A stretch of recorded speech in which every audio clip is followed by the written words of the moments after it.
जी, हमारे साथ हैं राजीव साहिब। जी, राजीव भाई। एक इंसान है वो मंदबुद्धि है या जिसको मतलब पागल कह सकते हैं। ओके। तो वो अपनी उम्र में आ भी चुका है, मतलब वो 24-25 साल का हो चुका है, तो वो हुँ। कहाँ जाएगा मरने के बाद? ऐसे लोग शरीयत के मुकल्लफ़ ही नहीं हैं। मुकल्लफ़ का मतलब ये होता है कि वो ज़िम्मेदारी नहीं है इस बात का, उसका कोई हिसाब-किताब होगा ही नहीं। कि ना उसको ईमान का क्या पता? वही तो बात है, ईमान ईमान किसका नाम है? अगर उसके दिल के अंदर ईमान है, वो मानता है, तो वो ज़ाहिर-सी नहीं है बात ना, है उसको जाएगा। ईमान का पता ही नहीं है ना, मैं क्या कह रहा हूँ। पागल आदमी को ईमान का कैसे पता चलेगा, आप खुद ही बताइए। वही हाँ, आपको ऐसा लग रहा है ना नहीं पता चलेगा? पागल आदमी क्या खाना नहीं खाता है?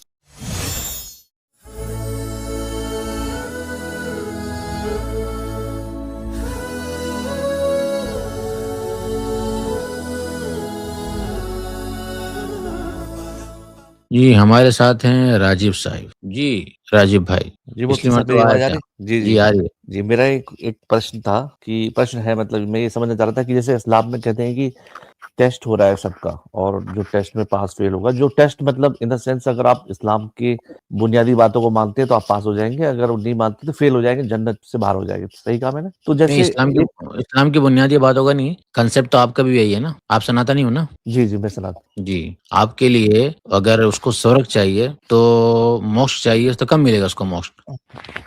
मोक्ष वही, जैसे कुछ पैरामीटर्स तो होंगे उसके भी है ना? कि पैरामीटर है ना उसके बगैर तो हुँ, मोक्ष नहीं मिलने वाला ना उसको। जी, जी। तो आप भी तो वहीं खड़े हैं फिर, तो आपका हाँ, सवाल मैं क्या है वही फिर? आगे बात बढ़ा रहा हूँ मैं। हुँ, तो आगे ये मैं पूछना चाह रहा था, जैसे एक इंसान है वो मंदबुद्धि है या जिसको मतलब पागल कह सकते हैं। ओके। तो वो अपनी उम्र में आ भी चुका है, मतलब वो 24-25 साल का हो चुका है, तो वो हुँ, कहाँ जाएगा मरने के बाद? उसे तो इस्लाम बि का ना पता, ना किसी बिल्कुल, चीज़ का पता। तो आपसे ही सवाल मैं करूँगा, मेरे पास उसका जवाब है। अल्हम्दुलिल्लाह इस्लाम के अंदर ऐसे लोगों के लिए तो हमारे पास मौजूद है, कि ऐसे लोग शरीयत के मुकल्लफ़ ही नहीं हैं। मुकल्लफ़ का मतलब ये होता है कि वो ज़िम्मेदारी नहीं है इस बात का, उसका कोई हिसाब-किताब होगा ही नहीं। क्यों नहीं होगा उसके साथ में? इसलिए चूँकि उसने मा उसको उसने मुकल्लफ़ ही नहीं। उसने उसने कई लोगों को मार भी दिया हो, हत्या कर दी हो। एक और मैं ओके, जोड़ देता ओके। हूँ। हुँ। ठीक है, तो मैं अब आपसे 2 सवाल करता हूँ। नंबर 1 कि अगर किसी कानून के अंदर कोई पागल अगर इस तरीके से काम कर दे, तो क्या उसके ऊपर सज़ा होगी?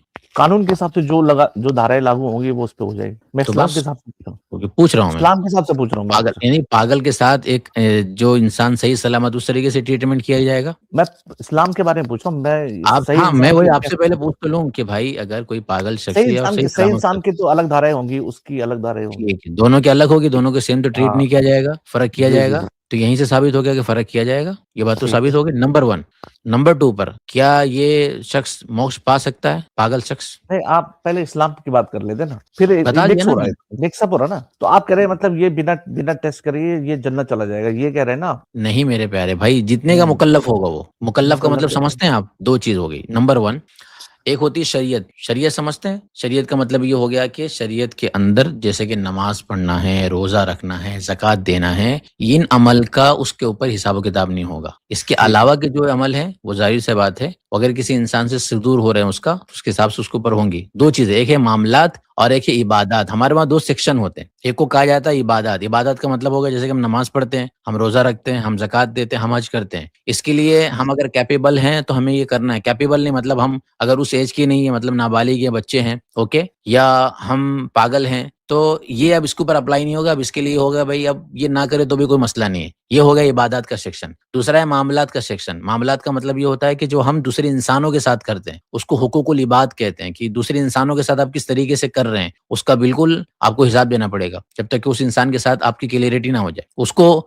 देना पड़ेगा और उसके जो ज़िम्मेदार होंगे उनको भी देना पड़ेगा। तो वो गया कहाँ, मतलब जन्नत गया कि फाइनली वही कह रहा हूँ, जन्नत और जहन्नम का फैसला तो अल्लाह ताला करेंगे। असल बात ये है कि उसका हिसाब होगा। तो ये इसका फैसला ही तो मैं अल्लाह के हिसाब से, अल्लाह की सारी बातें मेंशन है ना उसमें कि वो कहाँ वो तो जाते होंगे मुझे तो लोग। आपका भी नहीं पता है ना, अब आप मुझे अपना पूछने के लिए आ जाएँ। मौत के ऊपर है, अगर एक इंसान की मौत हो रही इसका है। मतलब आप कह रहे हैं कि आंसर नहीं है आपके पास, ये कह रहे हैं ना आप? आंसर है बिल्कुल मौत के ऊपर है, अगर मौत उसकी ईमान के साथ होती तो बिल्कुल वो अपनी ईमान सज़ा पा कैसे के हो गया? जाएगा। ईमान तो वो है ही नहीं ना, उसको ईमान का क्या पता? वही तो बात है, ईमान ईमान किसका नाम है? अगर उसके दिल के अंदर ईमान है, वो मानता है, तो वो ज़ाहिर-सी नहीं है बात है ना, उसको जाएगा। ईमान का पता ही नहीं है ना, मैं क्या कह रहा हूँ। पागल आदमी को ईमान का कैसे पता चलेगा, आप खुद ही बताइए। वही हाँ, आपको ऐसा लग रहा है ना नहीं पता चलेगा? पागल आदमी क्या खाना नहीं खाता है? खाना खाता है मगर वो ये थोड़ी ना, वो ठीक है। पीएचडी पास कर लेगा क्या पागल आदमी? ठीक है, तो पीएचडी की बात ही नहीं कर रहे हैं ना, पीएचडी से इतना हार्ड तो ईमान नहीं है ना। आपसे खाली इतना पूछा जा रहा है, पागल आदमी पानी पीता है? पागल आदमी को नहीं पता कि ईश्वर क्या है। पागल सिंपल आदमी को बात। नहीं पता, मैं आपसे पूछ रहा हूँ, पागल हुँ। आदमी खाना खाता है? खाना खा लेता है, ठीक है, पागल आदमी पानी पीता है, पीता है।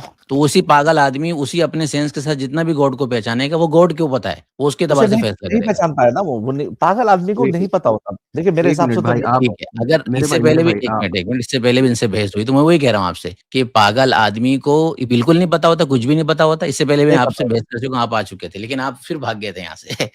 आपको मैं बोल रहा मैं हूँ कि आप भागा पागल नहीं था, कंप्लीटली पागल होता है वो? आपने ब्लॉक वो बंद कर दिया था, मेरे को हटा दिया था। हाँ, वही कह रहा हूँ मैं कि क्या पागल कंप्लीटली पागल होता है? कंप्लीट पागल की ही बात कर रहा हूँ मैं, और छोटे-मोटे ओके, पागल की बात नहीं कर रहा। ओके, तो कंप्लीट पागल ऐसा शख्स दिखा दीजिए जिसको कोई भी तमीज़ नहीं है, ना खाने की, ना पहनने की, ज़र्रा भी उसको जो है शऊर नहीं है। मतलब आप कह रहे हैं जो पागल होते हैं उसे इस्लाम की समझ आ जाती है, ये कह रहे हैं क्या आप? बिल्कुल, हर इंसान फितरत पर ही पैदा होता है ना। फितरत का मतलब ये है कि एक इंसान वो जब तक वो मुकल्लफ नहीं हो रहा, मुकल्लफ का मतलब है जब तक उसके अंदर वो शऊर नहीं, जब तक जो है वो उस टेस्ट के अंदर आ ही नहीं रहा है, अल्लाह ताला की तरफ से। उसने वो नमाज भी नहीं पढ़ता, उसे अल्लाह पे पता नहीं है उस पागल को, इतनी बात मैंने बता दी आपको सिंपल। तो वो फिर किस हिसाब से जन्नत जा रहा है, मुझे ये समझना है। इसलिए चूँकि खुदा जा रहा है ना, जो मैं आपको बता रहा हूँ, 2 चीज़ देता हूँ मैं आपको। नंबर 1, हमने जो है 2 टास्क रखा। इसके अंदर आपका एक हमने टेस्ट लिया, ओके? मेरी मर्ज़ी, मैंने आपका टेस्ट लिया और मैंने आपके साथ आपके बच्चे को रख दिया, ओके? अब मेरे ऊपर फैसला है, भाई आप मुकल्लफ थे, मैंने आपको मुकल्लफ के एतबार, मुकल्लफ का मतलब है कि आप उसके लायक थे, तो मैंने आपको उसके एतबार से जज किया, आपको उसके हिसाब से सज़ा दी या पनिशमेंट दिया, ओके? और जो बच्चा है, उसके एतबार से उसको सज़ा दी या फिर उसको माफ़ भी कर दिया, मेरी मर्ज़ी। तो यही तो मैं कह रहा हूँ ना, मर्जी का हिसाब किताब है, मर्जी में तो कुछ भी फिर तो कोई तो चीज। होती है मर्ज़ी,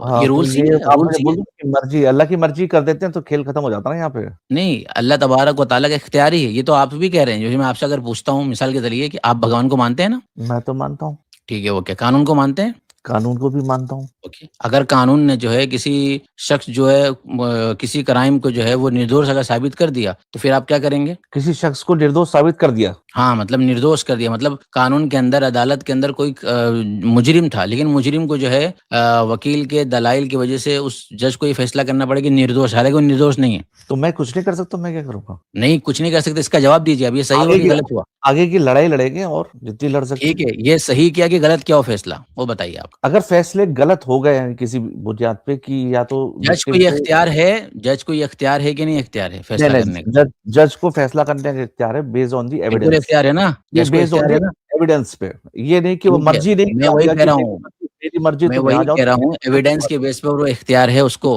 उससे जी गलती जी। भी हो सकती है, लेकिन उसको इख्तियार है, वो फैसला करेगा तो फैसला मानना पड़ेगा। अरे उसको उसको इख्तियार नहीं है, वो मन मर्जी नहीं चला, आप ये चीज गलत पकड़ रहे हो, देखो ओके, मैं आपको यानी समझा। मन-मर्ज़ी नहीं चला सकता, ठीक है, यानी हाँ, अगर मन जज मर्जी जज ने जो फैसला किया है, उसके बस फैसले पर ये अगर आपका रॉन्ग हो गया एग्ज़ाम। यानी जज अपना फैसला नहीं दे सकता, जज के फैसले के नहीं ऊपर दे जो है सकता, आप जो है जज वो तो फैसला उसके तभी फैसले देगा। से इनकार भी कर सकते हैं। हाँ, नहीं, नहीं, जज को मैं नहीं कर सकता। जज फैसला देगा बेस्ड ऑन द एविडेंस जो उसके पास एविडेंस। जो भी। हाँ, ओके, यानी अगर वो आपको अपनी ये कहा मर्ज़ी जाए से कि नहीं किसी को एविडेंस देगा के इसको। एक मिनट देखिए मैं बताता हूँ आपको। एविडेंस यही के गलत बेस हो गया। पर सोइए एक मिनट, एविडेंस के बेस जी, पर तो जी। ये साबित है कि बाबरी मस्जिद मुसलमानों की है, लेकिन आस्था के बेस पर आप लोगों को दे दी गई है। तो अब बताइए वो क्या किया साइड जज कर ने यहाँ? दीजिए, वो ये सब बुनियादी बातें अभी जो है ना इसकी बात करते हैं, वो नहीं, ऐसे नहीं, हज़ारों नहीं, एग्ज़ाम्पल है एविडेंस जहाँ के बेस पर ना, ये जज इनवैलिड ही एविडेंस के होएगा। बेस पे फैसला करेगा ना, तो एविडेंस के बेस पर मुसलमानों की एविडेंस साबित है को बाबरी केस मस्जिद। केस सॉरी केस देखिए बुनियादी एविडेंस बात के बेस करते पर हैं। साबित आप है मुझसे ना। एक मिनट भाई, अभी बाबरी मस्जिद का आंसर देना आपको। आपने कहा कि जज जो है ना वो एविडेंस के बेस पर फैसला करेगा। तो आपको यहाँ पर आंसर करना है कि एविडेंस मुसलमानों के हक में है कि नहीं हक में है,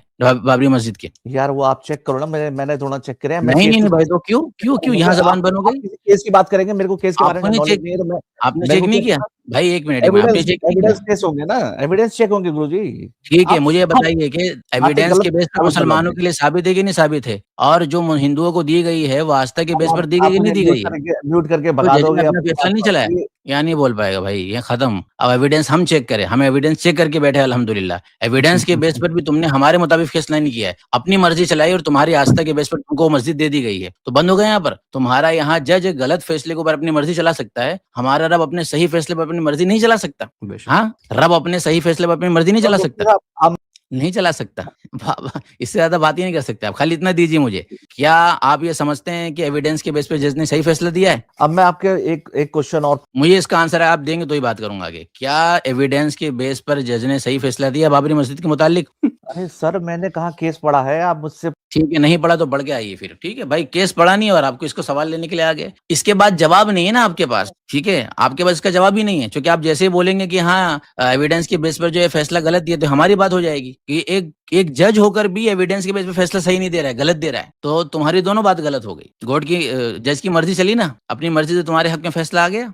तो जज की मर्जी के ऊपर ऑब्जेक्शन नहीं है, रब की मर्जी के ऊपर ऑब्जेक्शन है। तो जिस तरीके से जज को एक अपनी मर्जी का इख्तियार है और अपनी मर्जी तो फैसला करता है, और इतना बड़ा फैसला उसने कर दिया है, तो उस रब को जिसने हमको पैदा किया है उसको मर्जी का इख्तियार है। ठीक है, चलिए, तो अभी आपके लिए इतनी बात, उससे ज्यादा नहीं चल पाएगी, इसका आप आंसर नहीं करने वाले। आपने कहा कि मैंने पढ़ा नहीं है, तो आइंदा पढ़ के आइएगा, नेक्स्ट स्ट्रीम में बगैर इस केस को पढ़े हुए मत आना। यही वो सवाल करूंगा कि जज ने एविडेंस के बेस पे फैसला किया, एविडेंस के बगैर फैसला किया। ठीक है, मैं वेट करूंगा।